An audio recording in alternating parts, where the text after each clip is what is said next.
అదే RTV app వార్తల్ని క్షణాల్లో చదివే అవకాశం ఉంటుంది. ఒక న్యూస్ పేపర్, ఒక టెలివిజన్ ఛానల్ మీ చేతుల్లో ఎప్పుడూ ఉంటాయి. శ్రీనివాస మైనింగ్ అనే యాక్చువల్గా మన సంబంధం లేదు, తెలంగాణ వాళ్ళకి సంబంధించిన మైనింగ్ ఇది. గతంలో ఎంఎస్ రామరెడ్డి అనే ఒక ఆయన పెద్ద ఆయనకు వచ్చింది 1956లో లీజ్ తీసుకున్నాం 20 ఇయర్స్. తర్వాత 20 ఇయర్స్ తర్వాత అది ఇంకొక రామరెడ్డి పేరు మీద అది ట్రాన్స్ఫర్ అయ్యింది. తర్వాత ఈయన శ్రీనివాస మైనింగ్స్ అని ఈయన మీద వచ్చినట్టుగా తెలంగాణ ఆయన తెచ్చుకున్నారు. తర్వాత కొంత కాలం జరిగింది. ఇప్పుడు మా మధ్యలో సెంట్రల్ గవర్నమెంట్ క్లారిటీ ఇచ్చింది. మైనింగ్ కొన్ని వాజీ, మైకా ఇవన్నీ కూడా వాళ్ళ కంట్రోల్లో పోతాయి. వాళ్ళ రూల్ ప్రకారం 20 ఇయర్స్ అయిన తర్వాత ఆక్షన్ వేసి వాళ్ళు పర్మిషన్ ఇస్తారు.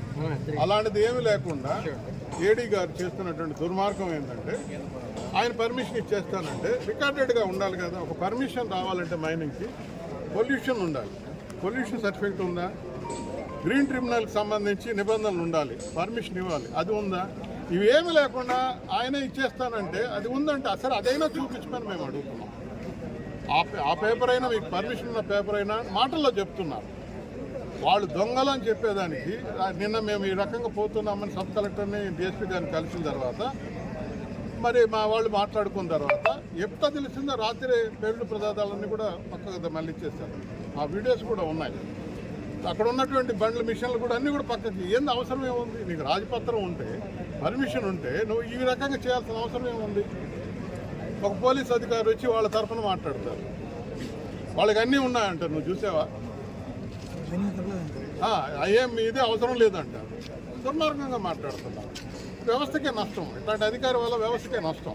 అది కరెక్ట్ కాదు. మిగతా వాళ్ళు మర్యాద ఇచ్చి మాట్లాడు. డిఎస్పీ గారు వెంటనే ఫోన్ చేసి మర్యాదగా ఒక 1 వీక్ టైం ఇవ్వండి, మీరు రిపోర్ట్ చేసి మీరు ఇచ్చారు కదా, వాటి మీద వెరిఫై చేస్తాం, ఫ్యూ డేస్ అని అడిగారు. అట్లా కాదు, ఫ్యూ డేస్ అంటే ఎన్ని రోజులని మేడం అంటే 4 రోజులు ఇవ్వండి అని అన్నారు. సబ్ కలెక్టర్ గారు అయితే నిన్ననే చెప్పారు, మీరు పోయి చూసుకు, మా వాళ్ళు కూడా వస్తారు, మీరు చూసుకోరండి అని అన్నారు. ఏందో డిపార్ట్మెంట్కి అండర్స్టాండింగ్ లేదు, ఏందని అర్థం కావడం లేదు.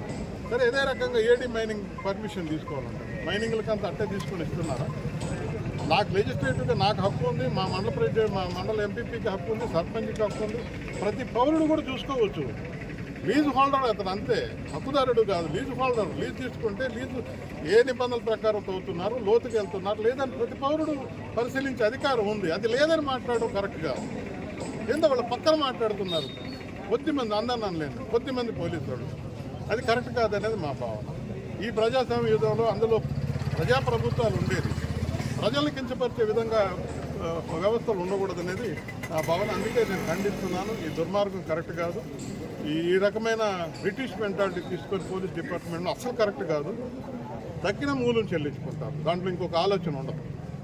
అతిగా ఉంది, అతిగా ఫేవరిజం చేస్తే మనం ఏమని ప్రమాణం చేసి వస్తాం డ్యూటీలో? రాగద్వేషాలకు అతీతంగా బంధువులకు ఇదిగా బయట చేసి అందరినీ కామన్గా చూసుకుంటామని ప్రమాణం చేసి మరి ఉద్యోగాల బాధ్యతలు మేము లెజిస్లేటివ్గా, మేము ప్రజాప్రతినిధులు కానీ ఎవరు కూడా అందరికీ దూరంగా సమన్వయంతో ముందుకు వస్తామని ప్రమాణం చేసి వస్తాం. ఈరోజు సమన్వయం లేకుండా ఒక పక్షాన మాట్లాడతారా? ఏజెంట్ లాగా ఎవరు, ఏ ఆఫీసర్ మీరు ఏజెంట్ లాగా మాట్లాడతారా? కరెక్ట్ కాదు. ఏం చేస్తారు? ప్రాణాలు తీసేస్తారా? ఏంది దుర్మార్గం? భాష లేదా? భాష నేర్చుకుని కదా రావాలి. మర్యాద లేదా? కరెక్ట్ కాదని కూడా నేను తెలియజేస్తున్నాను. నేను ప్రివిలేజ్ కమిటీకి కూడా చెప్తున్నాను, నా హక్కును భంగపరుస్తుంది. నాకు ఒక ప్రివిలేజ్ ఉంది. ఎక్కడికి వెళ్ళినా ప్రభుత్వ ఆస్తులను తనిఖీ చేసే అధికారం నాకుంది. ఎలక్షన్లో గూడూరు వెంకటగిరి ఎలక్షన్లో కూడా ఎన్నికని పరిశీలించే అధికారం నాకుంది. నేను చెప్పంగానే యాక్సెప్ట్ చేసి పంపించారు. ఇక్కడ మాత్రం నేను నా జ్యూరిడిక్షన్లో మొత్తం ఉమ్మడి జిల్లా నా జ్యూరిడిక్షన్, నా జ్యూరిడిక్షన్లో పోయేదానికి కూడా నాకు అబ్జెక్షన్ పెడితే ఎక్కడికి వెళ్తుంది ఈ ప్రభుత్వం? ఎంత అరాచకమైన ప్రభుత్వం!